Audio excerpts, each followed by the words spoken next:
सबसे पहले play store खोलें और सर्च बार में MyABL लिखकर सर्च करें। अगर आपकी ऐप पुरानी है तो आपको अपडेट का बटन नज़र आएगा, इस पर क्लिक करें। अगर आपकी ऐप पहले से अपडेट है तो वहाँ सिर्फ ओपन का बटन नज़र आएगा। जब अपडेट मुकम्मल हो जाए तो ओपन पर क्लिक करें और ऐप को खोल लें। ऐप खोलने के बाद आप यूज़र नेम और पासवर्ड से या बायोमेट्रिक अथेंटिकेशन यानी फिंगरप्रिंट या फेस आईडी से लॉगिन कर सकते हैं। बायोमेट्रिक लॉगिन के लिए आपको अपने मोबाइल में ये फीचर ऑन करने होंगे और MyABL ऐप की सेटिंग में जाकर इन्हें एनेबल करना होगा। लॉगिन करने के फौरन बाद आपको सेटअप ट्रांजैक्शन पिन का ऑप्शन नजर आएगा। इस बटन पर क्लिक करें। एक नया सफ़ा खुलेगा जहां आपको इंटर न्यू ट्रांजैक्शन पिन का ऑप्शन मिलेगा। अब आप अपनी मर्जी से 4 हिस्सों का ऐसा पिन सेट करें जो आपको याद भी रहे। फिर नीचे इसी पिन को दोबारा लिखें ताकि तस्दीक हो जाए। अब सेव बटन पर क्लिक करें। आपको आपके रजिस्टर मोबाइल नंबर या ईमेल पर OTP मौसूल होगा।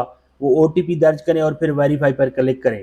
बस आपका पिन कामयाबी से बन जाएगा। ऐप में एक रसीद भी नज़र आएगी जिस पर लिखा होगा ट्रांजैक्शन पिन क्रिएटेड।